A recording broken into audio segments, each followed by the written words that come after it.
Ships is a unique organisation because it is bringing services to countries that would otherwise never be able to access those services. It gives us the flexibility to bring first world healthcare to the developing world. We want the day to come when all the nations on Earth are able to care for their people, and we have a long ways to go.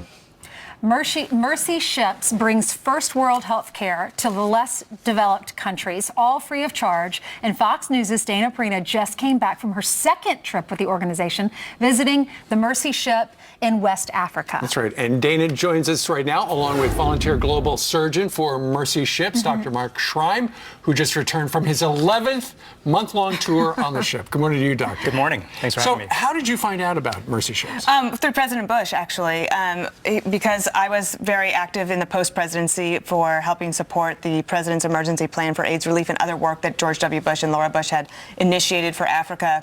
And I had been asked by Mercy Ships to come and do a Q&A with them, to moderate a conversation. And I ended up learning more about the organization. I said to my husband, we need to go see this for ourselves. And so about a year later, we went to Congo, and that's where I first met Dr. Shrime. Dr. Shrime, what got you involved? 11 times back and forth. Yeah. What's the reward for you? There's a lot of reward. I think it's rewarding just clinically. The cases that we see are more difficult than the cases that we'd see here often. But there's a reward to being able to use the skills that you've trained, 15, 20 years to use in the service of people who wouldn't have What is your otherwise. specialty? When you're over somewhere, Yeah. what are you helping the people with? So I do head and neck tumors. Any tumors that you get above your collarbone, those are mine. And it's very specialized, so it's like the people of these underdeveloped countries have no options there, right? Yeah, we see a lot of large tumors, not because they're particularly different in these countries, but because there's just no access to getting these tumors removed as they'd be removed here when they were smaller. Are most of them benign? Most of them are benign, yeah. And the sad thing is that they, you can end up being sort of ostracized from your village or maybe unable to get to work. Yeah. I mean, some of these tumors, they grow sort of around here and they get to be really large. What I was told is we ended up being there in Benin at the same time just a month ago, and they said, we've saved the hardest cases for Dr. Shrime. Oh, Wow. because you're so good. Who were some of the ones that really touched your heart the most? Well, fistula for me, vaginal fistula is a huge issue, and they do a lot of the great surgeries there. Children with cataracts in particular, burn victims, they really do everything. But the thing about Mercy Ships that's so amazing is, I've seen it firsthand, they don't waste a single dollar. The whole ship is filled with joy. There are people from all over the world, but most of the volunteers are Americans, and they need our support. And so one of the reasons I've stayed involved is, one, it personally helps me keep things in perspective, but I also think it helps them be able to continue to do that work. I want to put a couple of pictures you brought with you, and maybe you want to talk about these cases in particular that really stood out. Well, that guy was great.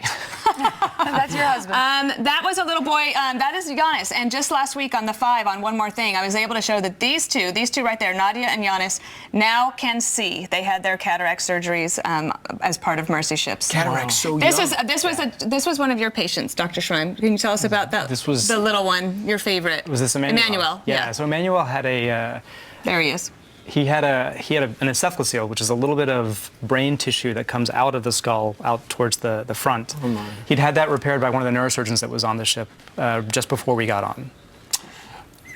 You touched a little bit about funding. You mentioned funding. How do you get? Where does money come from? All of the volunteers fund ourselves, so we actually pay a little bit of a sort of room and board fee to be on the ship. There's funding for the ship from philanthropic organizations, from people who believe in the mission, and in general, this problem of surgery in low-income countries is a big one, and is one that's going to take a lot of work and funding to fix. So if people are watching, can they help?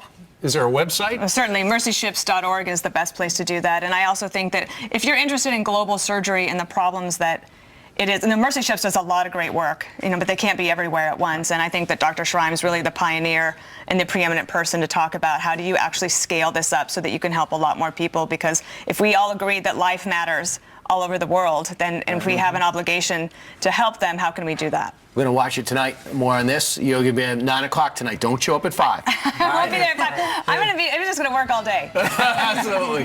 Thanks, Dr. Thanks for having us. Thanks for having me. Thank you. God bless you. Thank you Back for in a what you moment. do. Wrap things up.